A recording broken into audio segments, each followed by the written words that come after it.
पृथ्वी के नीचे क्या है? क्यों धारण किए हुए हैं शेषनाग धरती को अपने ऊपर? शेषनाग जी कौन थे एवं उनका जन्म कैसे हुआ?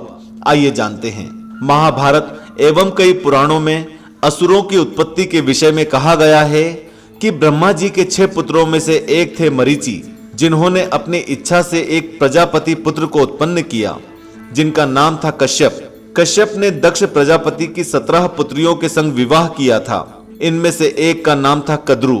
इनसे 1000 बलशाली नाग पैदा हुए थे, जिसमें सबसे बड़े थे भगवान शेषनाग। सभी पुत्रों में शेषनाग सबसे ज्यादा पराक्रमी थे। धार्मिक ग्रंथ में तो ये भी कहा जाता है कि पूरी पृथ्वी शेषनाग के फन पर टिकी हुई है।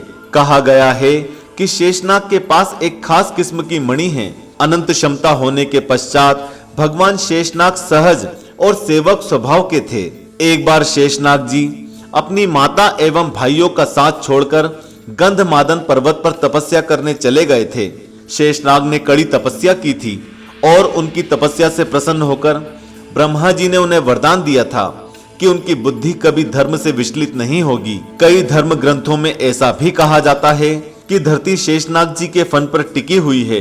इस प्रसंग का वर्णन महाभारत के आदि पर्व काल में भी पाया जाता है। इस प्रसंग के अनुसार एक बार शेषनाग जी ने पृथ्वी को अपने फन पर धारण किया था एवं आज तक यह समस्त पृथ्वी शेषनाग के फन पर ही स्थित है। कई लोग नहीं जानते कि शेषनाग जी द्वारा पृथ्वी को अपने फन पर धारण करने के पीछे क्या कारण था। आइए इसके बारे में जानते हैं। इससे पहले आपको क्या लगता है कि क्या धर्म के राज कभी साइंस सुलझा पाएगा? कमेंट करके बताइए। क्यों किया था शेषनाग जी ने पृथ्वी को अपने फन पर धारण? ब्रह्मा जी ने उन्हें वरदान दिया था कि वे कभी धर्म से विचलित नहीं होंगे, अर्थात वे सदा ही धर्म के मार्ग पर रहेंगे। वरदान देने के बाद ब्रह्मा जी ने ही शेषनाग जी को कहा था कि वो इस पृथ्वी को अपने ऊपर अर्थात अपने फन पर धारण कर लें।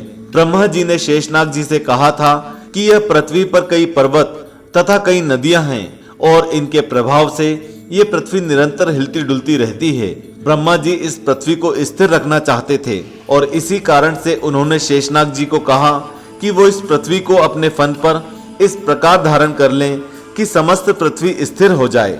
ब्रह्मा जी की बात को स्वीकार करके शेषनाग जी ने संपूर्ण पृथ्वी को अपने फन पर धारण कर लिया तथा पृथ्वी को स्थिरता प्रदान की थी। विज्ञान क्या मानता है और लोगों के क्या विचार हैं, आइए जानते हैं। विज्ञान ने साबित किया है कि यह पृथ्वी सूर्य से निकली है और अपनी जगह पर निरंतर घूमने के कारण यह एक संतरे की तरह है। विज्ञान कहता है कि पृथ्वी की कोर में रहना संभव नहीं है और ना ही पृथ्वी के इनर कोर में रहना संभव है। ऐसे में कई लोगों की यह मान्यता है कि ऐसा भी तो हो सकता है कि पृथ्वी ने शेषनाग जी को रास्ता दिया और वो पृथ्वी के अंदर चले गए। लोग ऐसा इसलिए भी मानते हैं क्योंकि ब्रह्मा जी ने शेषनाग जी से कहा था कि पृथ्वी उनको रास्ता प्रदान करेगी।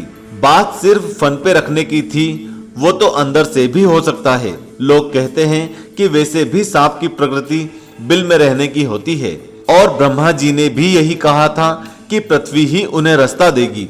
लोग मानते हैं कि पृथ्वी रास्ता दे तो अपने अंदर ही देगी और वो एक प्रकार का बिल ही होगा। इन सभी बातों से कई लोग विज्ञान द्वारा बताई बातों के तर्क के रूप में कहते हैं और उनका यही मानना है कि शेषनाग ने पृथ्वी को पृथ्वी के अंदर रहकर धारण किया हुआ है। लक्ष्मण और बलराम शेषनाग जी के अवतार थे।